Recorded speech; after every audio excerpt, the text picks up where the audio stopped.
All right, so it's time for your September market update. You're probably not going to be surprised by the overall theme of the market, which is interest rates going up and prices slowly softening. Now, ever since the Bank of Canada increased the interest rates or started increasing the rates back in the spring, you probably noticed the negative sentiment that there was around real estate. What's interesting is that in August, we actually saw that turning around a little bit. We saw some more positivity. We saw more sales. Sales increased. So back in July, there was 132 sales in Chilliwack District. In the month of August, we were up to 147 sales, so very slight increase.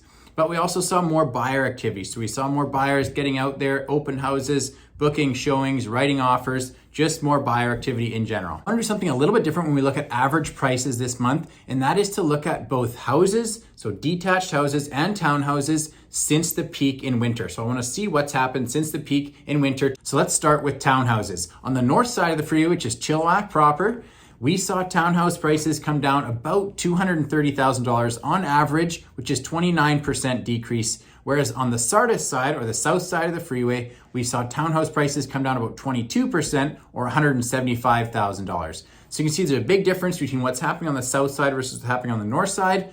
On the north side of the freeway, we saw prices have this huge rise in the winter, and now they have further to come down. Now the story is the same for detached houses. So if you remember back in winter, areas like downtown Chilliwack and Fairfield, they really saw this meteoric rise in their prices. Now those are correcting harder than what we're seeing on the Sardis side. So on the Chilliwack side, about their $360,000 average price change or decrease in average price. On the Chilliwack side, on the Sardis side, it's about $246,000, and that's a difference of 31% on the Chilliwack side to about 23% on the Sardis side. My theory for why we're seeing this difference in what's happened on the Chilliwack side versus the Sardis side is because back in the fall and the winter, we saw this huge push from these out-of-town investors coming in who were picking up properties on the Chilliwack side and way overpaying for them. Locals here were always willing to pay more for the same house on the Sardis side as they were on the Chilliwack side. So there's always been that differentiation. That disappeared in the winter, and now we're getting back to where things should be, which is Sardis prices being slightly higher than Chilliwack prices. Now my advice for buyers and sellers, let's start with buyers first. Obviously there's been a huge price correction already, so you're gonna be saving yourself a lot of money on your purchase price versus had you bought, say, 6 months ago.